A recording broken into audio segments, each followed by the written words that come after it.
20 Days in Mariupol offers an unprecedented and unflinching look at the 2022 siege of that city by Russian forces. The documentary screens at WJCT Studios on Thursday, and here to discuss it, we welcome award-winning journalist and former Moscow bureau chief for Newsweek, Andrew Nagorski. He's most recently the author of Saving Freud, The Rescuers Who Brought Him to Freedom. Thanks for being here, Andrew. Thank you, Ann. We're also joined by local World Affairs Council President and CEO Trina Medarev. The group is hosting the screening along with WJCT Public Media, and we're also joined by station CEO and President David McGowan. Welcome, both of you. Thank you. Good morning. Great to be here. So, David, this film crew captured some of the most defining images of the war from this besieged city of Mariupol. Some of the ones that we remember collectively.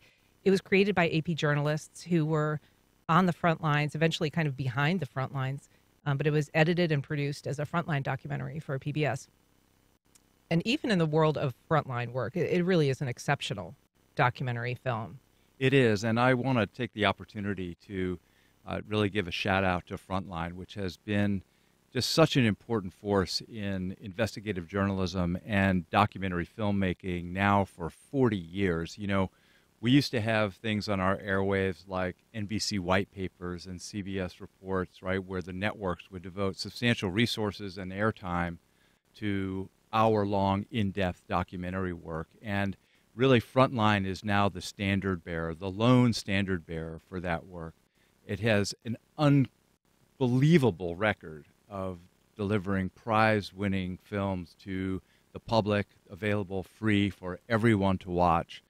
Over 100 Emmy Awards, dozens of Peabody Awards, and now, for the first time with this film, an Academy Award. And so that really is an opportunity for us to kind of shine a light on this incredible body of work and this particular film, and to work with our friends and partners at the World Affairs Council, who do so much great work here in Jacksonville and our region. In bringing these kind of world affairs in front of us. And we thought this would just be a great opportunity to share a film on the big screen that is just so powerful. Anyone who has watched it, I think, is moved by it. As you say, an AP team, Mislav Chernoff and his small team, who were really trying to figure out how to get their day-to-day news footage out and into the world while communications were turned off and everything, were able to work with the Frontline team and turn this into a really compelling documentary that I think we'd have to say gives viewers a kind of an unprecedented look at what it feels like to be an ordinary citizen caught up on the front lines of a harrowing invasion. It is really something. Trina, as he said, this won an Academy Award. It also won a Pulitzer for public service journalism. What about this film aligns with the World Affairs Council kind of goals and missions, and why did you decide to co-sponsor this? Well, first of all, this tremendous partnership with WJCT, bringing the world closer to our community and delivering the stories behind today's headlines. And this is what we do here in Jacksonville, and other chapters of the World Affairs councils across the U.S. also do this good work. But when David McGowan had reached out with this opportunity, we knew that it was an evening we would want to host in partnership and make available to our council members, in addition to the community at large. So, Andrew, you spent more than 3 decades as a foreign correspondent and editor for Newsweek, working around the world. But you, in your early career, you covered Russia from Moscow. What strikes you about this film? Are there familiar elements even today from what you experienced? Oh yes, there are very familiar elements. I think what's striking, well, I'll just echo what David said. This is an extraordinary film. It brings you right up. I think anybody who is questioning why are Ukrainians fighting and so hard in trying to keep their country independent, if you see this film, you can't but say, this is why. And what comes across, the constant element, I started as a correspondent in the Soviet era in the early 80s. I was back there in the 90s for a while. I had been expelled and was out of the country for several years. And then I was coming back in and out in the 90s and the early 2000s.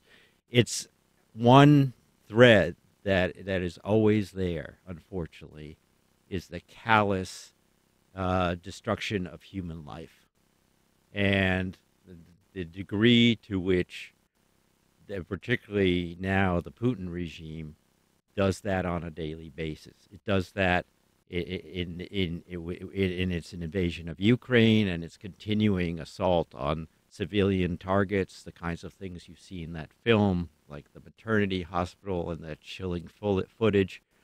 But it's that no price is too high as far as the regime is concerned to keep themselves in power, to keep their image of the strong men, while at the same time, Putin and his entourage are making sure that they keep themselves safe. I mean, those of you who may remember some of the COVID pictures of Putin, here he was during COVID.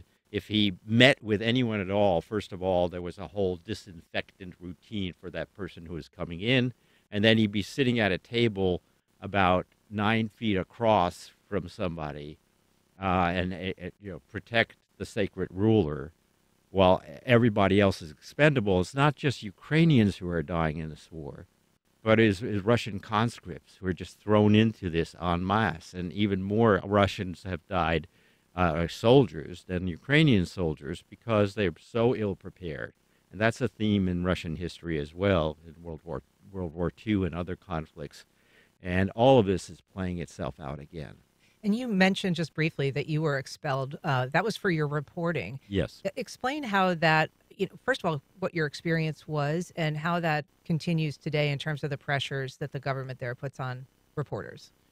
When I was there, it was the late Brezhnev era, 81, 82, and you could operate as an American or any Western correspondent. You had accreditation, but they were trying to make sure that you did as little as possible real reporting. They wanted you to sort of regurgitate the official versions of events coming from TASS, news agencies, and official speeches.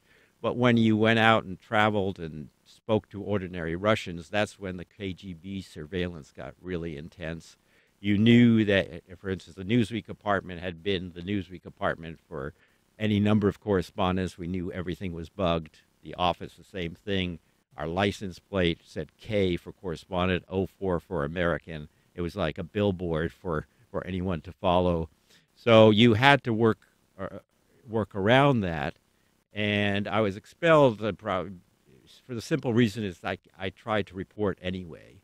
And did not. I was conscious of the fact the greatest risk was from my Russian sources, or Russian or any Soviet sources, who many people wanted to contact me, to talk to me and tell me what was really happening. They were the ones who were the greatest risk. In my era there, you knew probably the greatest risk for yourself is what happened to me is you got expelled. You didn't want that to happen, but you could, that was hardly the same thing as being sent off to prison or a psychiatric ward or the gulag.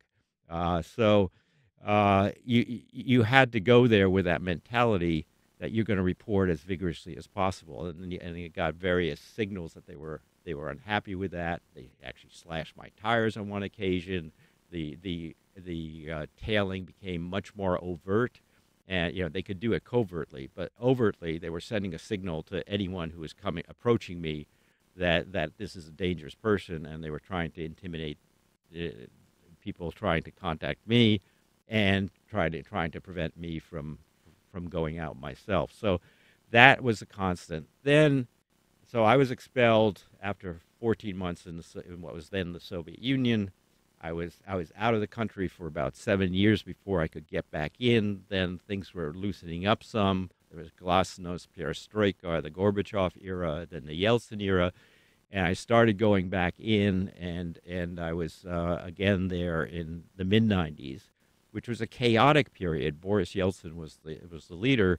There was a lot of crime, there was a lot of corruption, but there were elections, there was a vibrant media, and Western reporters like myself could interview all sorts of people, and on the record that we never had been able to interview before. So there was a sense maybe Russia will develop into a normal, country. And it's an amazing country, many talented people. We had a wonderful time when we lived in Russia, even in the Soviet era, in terms of the personal contacts, the great artists, great musicians. But then when Putin comes to power, things begin to change very quickly, and the intimidation increases gradually at first, and now it is more dangerous, more repressive than it even was when I was there the first time. If you're just joining us, we're discussing the documentary 20 Days in Mariupol, which screens for free Thursday here at WJCT Studios. You can join our conversation on air at 904-549-2937. You can also email us at firstcoastconnect@wjct.org or reach out via Facebook or Instagram. You know, the difficulty of wartime reporting is really almost impossible to imagine. This crew is very peripheral in its own documentary, and when it does come into play, it really is talking about its efforts to get its content out, and the urgency of that mission is palpable, and really so is the danger. The front line is closing in. We've sent all the photos and videos. Note to editors. Graphic content. This is painful. This is painful to watch.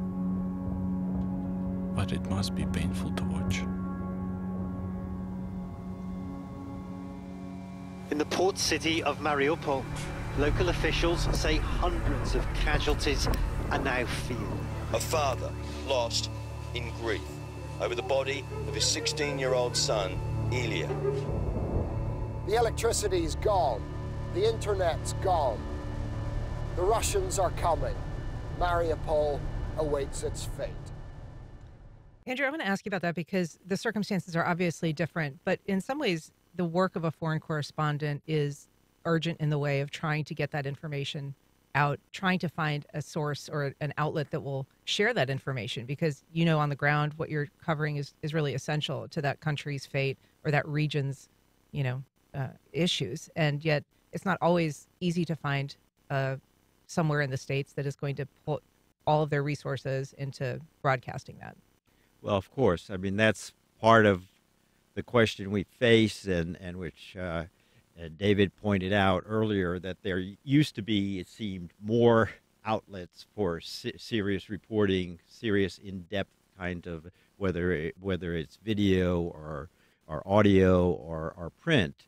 And there are still outlets, but you often feel overwhelmed by the trivia out there, too, that seems to drown out a lot of the serious issues. And I think it makes people sort of feel like it's almost, a mini series. And now I'm bored with this story. Let's go on to the next one.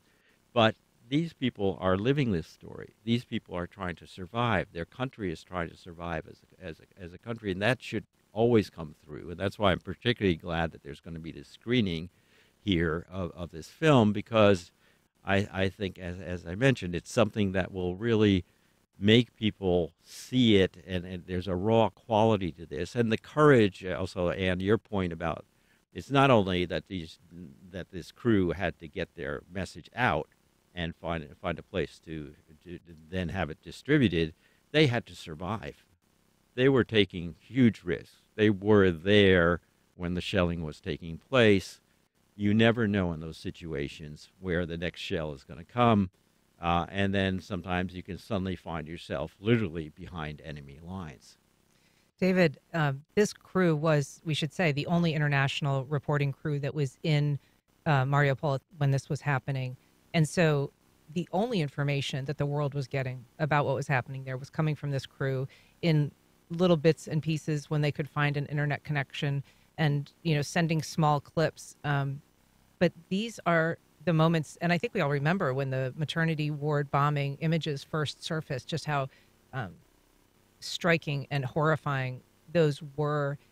But the filmmaker says, he himself was skeptical about the impact that some of these images would have. He'd covered so many conflicts. Yeah, it's really hard to know, I think, when you're in it, right? What it feels like on the outside to see these images. And as you say, when you're here as a television viewer and watching the news and you see some of these images one of the things that I loved about this film was that you really understand the whole story of those 3 weeks and what was happening, and you're not just getting a 30-second clip or a bite. You're actually understanding what it took to get that picture out. The other thing that I think is really striking about the film, and it really speaks to the era that we're in, is that because we live in a time in which really almost any picture can be faked on the internet, when reporters in the film actually confront various Russian officials at various times, they actually just deny that any of this is happening, in spite of the fact that the world is watching it. And that's just really an incredible thing to think about, because you can have a situation in which, you know, you're looking at a picture, you're looking at a piece of video footage and say, actually, that never happened. I mean, that's just completely fake. And there's a group of people in the world who are inclined to believe that and then spread that message itself. And, you know, we always talk about how in war, information is the first casualty. And that's clearly also evident in this film. All of the people in Mariupol are desperate for information. The first few days, right, they're just trying to figure out what in the world is actually happening to their city.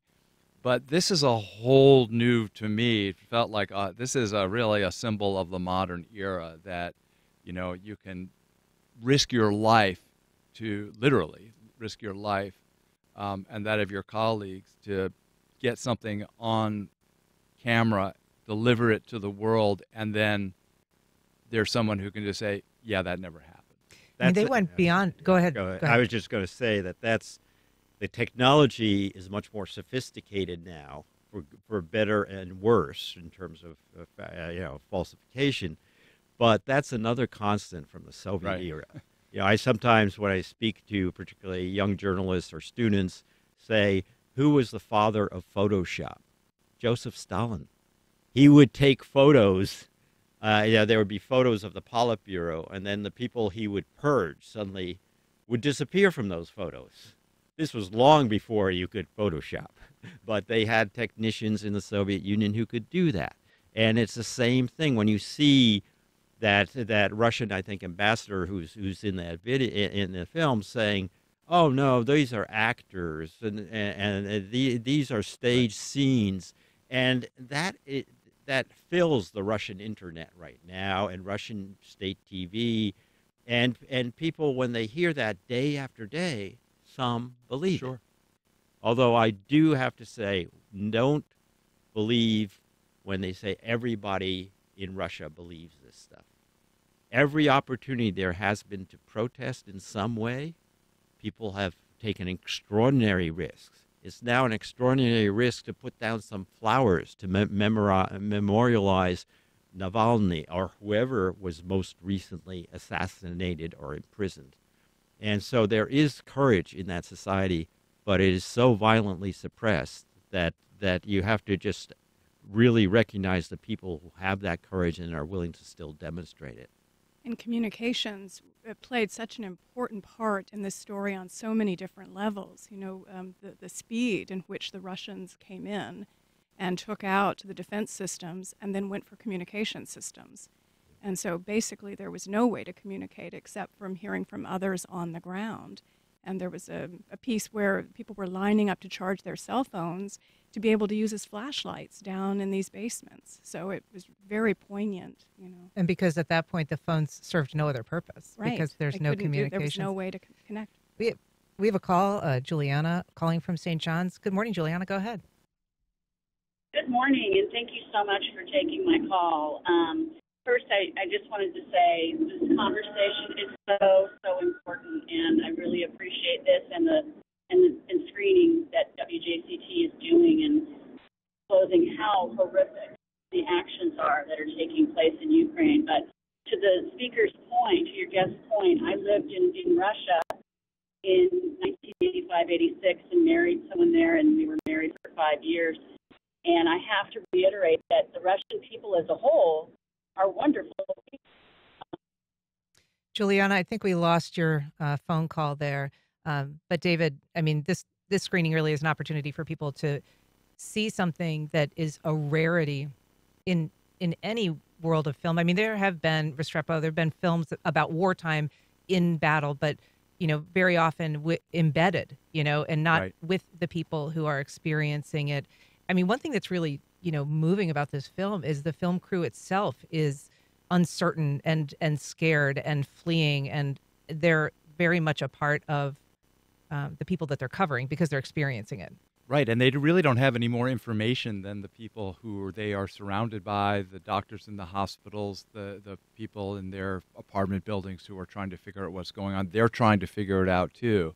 One scene that I think is particularly striking is when they go up to a higher floor in the hospital, really, which they know is actually quite dangerous, but they need to get a view, right? They need to be able to see out, to be able to see where the front line actually is. I just want to take 1 minute to mention one other thing really related to what Andrew was saying about the risks of reporting, the difficulty of reporting. And I want to mention the name of Evan Gershkovich because I think it's important to all of us to remember that there is a young reporter for the Wall Street Journal who right now has been in prison, in Russian prison, for over a year, who is accused essentially of being a spy, and I think no one thinks that he actually is a spy. And I just say that because it's so, as time goes on, it's very easy to have these people recede into the background of our collective consciousness. And I think it's important, if we care about journalism and we appreciate the risks that journalists take every single day, it's just important to keep them in the forefront of our thinking. So I just wanted to mention his name. That's a good point. And Andrew, I mean, the work of a journalist very often is the kind of thing that would raise suspicions for somebody that is a particularly repressive government. I mean, you're going out, you're trying to find sources, you're trying to find information, the line between somebody that could be prosecuted in Russia or accused of spying and legitimate journalism is perhaps porous enough that they're, build a case like this. In their eyes, it is, espionage. Well, in their eyes, you're always, if you want to see a journalist as a spy, you always can. And I knew, for instance, that when I was called in to be expelled, and I asked them why, I almost expected them to say you're a spy. They didn't in the end. They made a whole bunch of ridiculous accusations about where I'd gone and without permission, or I had impersonated a Polish tourist because I spoke Polish, or that just very silly things. But that they can always throw that spy thing out because a journalist asks questions, as you say, tries to gather information. What do spies do? Well, in theory, they do similar things, but for different purposes. And it's also because in Russia, traditionally, or the Soviet Union earlier, there was no line for many Soviet journalists. They had to respond. They were considered government employees, whether they were formerly KGB or not. It didn't matter.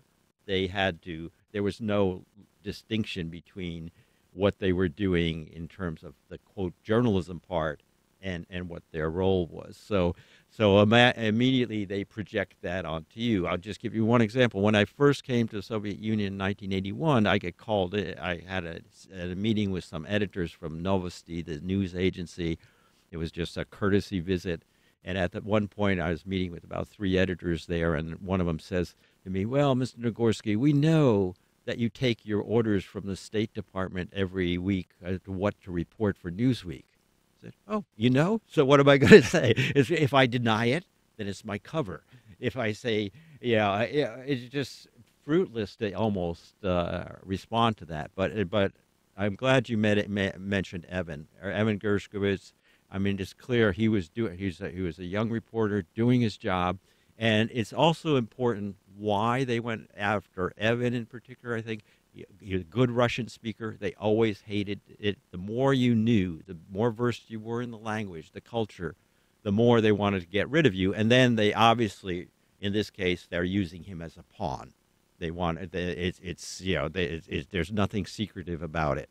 You're going to trade for maybe a real Russian spy or something else. You're going to get something out of it. So he was unfortunately caught in that trap. We've got a call, John from Riverside. John, go ahead. Yeah, I just wanted to say about the faked images or Stalin and photoshopping. If you see a faked image, it doesn't matter whether whether or not you know it's faked. If I show a picture of you killing a puppy, a movie of you killing a puppy that's been faked, you're going to have an emotional reaction to that. When you remember when your name comes up, it's going to be associated with that movie of you killing the puppy and the emotional reaction. You can kind of correct to say, well, I know that was fake, but that's the starting point where your brain works when dealing with you. You have to backtrack from you killing the puppy. So these images, despite the fact we may know these things have been faked, it's not really going to change the emotional reaction or their effect. Right, good point. I mean, to be clear, the images in this film are not faked. The filmmaker that was dealing when Russian tanks were rolling in, as they began surrounding the hospital where they were at and realizing that there was no escape, he starts to think about what his options are. Again, trying to get this information out to his editors. What should we do? We need to send all this footage. Survivors from the maternity bombing, tanks shooting at residential areas. There is no connection here, and we can't get to our car. And if we get caught, Vladimir says, Russians will make you say everything you published was a lie. So that's the concern there, David, is not just they can't get this information out, but if they're caught as press and their footage is confiscated, they'll be imprisoned. They'll be forced to renounce everything that they've shot and say that it was faked. And so it's not just, the footage that they need to get out, but their own safety is a matter of kind of preserving the integrity of the work that they've done. Yeah, I think as that scene that just rolled demonstrates, one of the really compelling things about the film is that the filmmakers take you inside their own dilemma. They're not pretending in this film to know what they should do in any given situation, right? He says openly, what should we do? We can't get to our car. We've got no way of getting this footage out. We hear that the troops are going to arrive. What should we do? And you are, as a viewer, you are right in that moment. I mean, I can't tell you how gripping and harrowing that moment is. And if you permit me, I just want to also just say that about the screening, that this is such a great example of the work that the World Affairs Council does here and that WJCT Public Media does here in this place. Yes, this is a film that is, was distributed by Frontline nationally, that we broadcast as a PBS broadcaster. But making these experiences happen here for our community, enriching them with some context and a local speaker, this is really what the World Affairs Council is all about, why it is such a treasure here. We have a long history now of bringing filmmakers. We brought Michael Kirk, a award-winning Frontline filmmaker, here for a special event quite recently to talk about his work and the work he's done for Frontline, again, to a local audience live in person. This screening is going to happen on the big screen here. It is going to be really something to see. It's available. You go on our website at wjct.org, and you can see, or wjct.org/events, but you'll see a sort of a button to push to register. It's free. I would not recommend it for children, I have to say, but we welcome everyone, and I know the World Affairs Council and Trina have been such great partners, and I know they join us in welcoming everyone. And you have a special host, too, that's going to be at that event, JP Natkin. That's correct. Kind of a Eurasian expert. Mm-hmm. Mm-hmm. And so he's going to be providing some context for the film in addition to just the screening, so there'll be an opportunity to kind of ask some questions. Correct, and get some grounding before we delve into the documentary. You know, just like Andrew was here today to provide some grounding as well. One element that is interesting about the film is that even when the filmmakers themselves have some skepticism about the impact that their work could possibly have on this conflict and the world's view of this conflict, there are people inside the film that are really passionate in their belief that what is happening on that film is a story that needs to be told. You know, there's a doctor when they're shooting in a hospital and telling them, get this footage.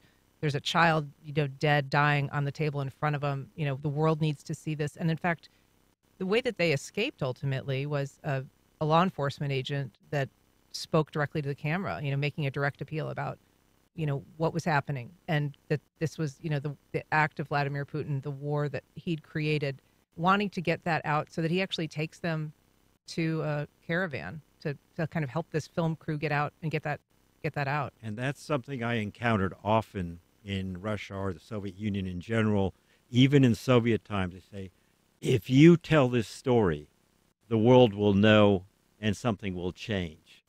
Well, as we can see, sometimes that works, sometimes it doesn't. But I think this film has such a powerful message, especially at the time when we're debating aid for Ukraine, debating what is at stake here. This film points that out, and I would hope that this will be a case where getting that message out and at such risk and at such with such dedication that it will pay off. And telling those fuller stories, as you said, David, we've seen clips. You may think you kind of know some of this story, but what you don't realize is that this film backs up and it takes the character that you may have seen a soundbite of, the full picture of what happened.